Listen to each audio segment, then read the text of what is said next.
Hello friends, welcome to my YouTube channel. आज हम समझेंगे साइटिका क्या होता है, इसका लक्षण क्या होता है, ट्रीटमेंट क्या होता है, कॉज क्या होता है, सभी चीज़ें बात करेंगे आज के इस वीडियो में। तो जैसे कि इससे आपको पता चल रहा है, ये नर्व होता है। साइटिका एक साइटिक नर्व होता है जो कि हमारे कमर से निकला होता है और पैर में जाता है।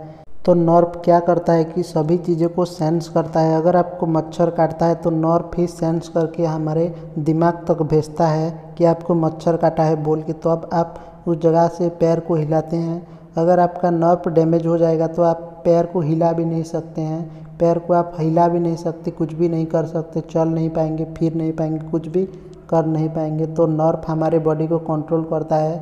नर्व के वजह से ही हम हाथ पैर को उठा पाते हैं। अगर किसी तरह से जब हमारा साइटिक नर्व दब जाता है, हमारे कमर से लेकर या हमारे पाँव तो गया होता है, तो किसी वजह से जब वो नर्व डैमेज हो जाता है या दब जाता है तो उस टाइम हमें पैर में झंझनाहट सी महसूस होता है और पैर में चलने के लिए फिरने के लिए हमें दिक्कत होता है, तो उसको कहा जाता है साइटिका। तो जब वो नर्व हमारा साइटिका नर्व दब जाता है, किसी भी वजह से आपका डिस्क का इंजरी हो गया है या आप ज़्यादा काम करते हैं, हार्ड वर्क करते हैं, उसके वजह से आपका जो डिस्क है वो दब गया है, तो किसी भी कारण से अगर होता है साइटिका का प्रॉब्लम, तो यह क्या होता है कि जो हमारा नर्व है वो दब जाता है। उसके वजह से हमें पैर में झंझनाहट महसूस होता है, पैर में दर्द होता है, व्यक्ति चल नहीं पाएगा। तो ज़्यादातर ये एक पैर में होता है और धीरे धीरे उसको अगर ट्रीटमेंट नहीं किया जाए तो धीरे धीरे करके दोनों पैर में हो जाता है।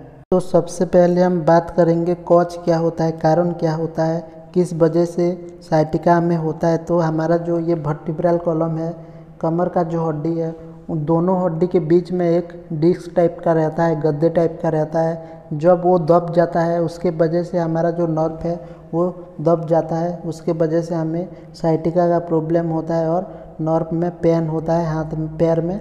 तो जैसे कि यहाँ पे फोटो में आप देख सकते हैं, इस फोटो में हमारा जो नर्व है वो दब गया है, या किसी व्यक्ति में जो नर्व के डिस्क है उसमें जो गद्दी टाइप का वो एक्स्ट्रा ग्रोथ हो जाता है, उसके वजह से जो नर्व है वो दब जाता है। तो इन सभी प्रकार का प्रॉब्लम होने से व्यक्ति को साइटिका का प्रॉब्लम होता है दोस्तों। और यह ज़्यादातर ओल्ड एज में होता है, ओल्ड एज में ज़्यादातर यह चीज़ें देखा जाता है।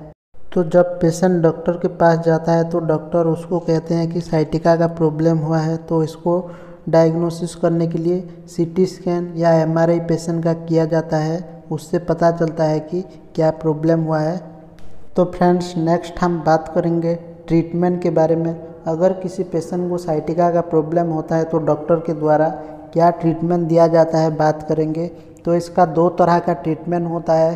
किसी प्रकार का ज़्यादा किसी पेशेंट को नहीं हुआ है, थोड़ा थोड़ा पेन हो रहा है, थोड़ा सा नर्व डैमेज हुआ है, तो उस टाइम मेडिसिन दिया जाता है। अगर किसी व्यक्ति का बहुत ज़्यादा हो गया है तो उसको सर्जरी करना पड़ता है। जो नर्व दब गया है, जो मसल के वजह से नर्व दब रहा है, उस मसल को काट के निकाला जाता है, उसके बाद जो होता है नर्व फ्री हो जाता है। तो अगर किसी व्यक्ति को थोड़ा बहुत पेन हो रहा है तो उस टाइम डॉक्टर के द्वारा पेशेंट को क्या ट्रीटमेंट दिया जाता है, क्या मेडिसिन दिया जाता है, उसके बारे में बात कर लेते हैं। तो उस टाइम दिया जाता है ट्रामाडोल टेबलेट दे सकते हैं आप। ट्रामाडोल सुबह शाम दिन में 2 बार खाना खाने के बाद दे सकते हैं, या आप दे सकते हैं जीरोडोल एमआर टेबलेट। इन दोनों में से कोई एक टेबलेट आप दे सकते हैं। और साथ ही स्टेरॉयड टेबलेट दिया जाता है, जैसे कि डेक्सोमेथासोन, या आप दे सकते हैं बेक्लोमेथासोन। इन दोनों में से कोई टेबलेट को दिन में 1 से 2 बार पेशेंट के कंडीशन के अकॉर्डिंग दिया जाता है। और जो नर्व डैमेज को थोड़ा बहुत ठीक करने के लिए विटामिन B12 का मेडिसिन दिया जाता है, ये बहुत ज़रूरी होता है। विटामिन B12 हमारा जो नर्व को रिपेयर करता है। अगर किसी तरह का नर्व डैमेज हो गया है तो उसको रिपेयर करने के लिए विटामिन B12 का टेबलेट पेशेंट को दिया जाता है। तो दोस्तों, यह था साइटिका का ट्रीटमेंट। और एक इम्पोर्टेंट चीज़, अगर आपको साइटिका का प्रॉब्लम हुआ है तो आप ज़रूर से एक्सरसाइज करें। एक्सरसाइज बहुत इम्पोर्टेंट होता है।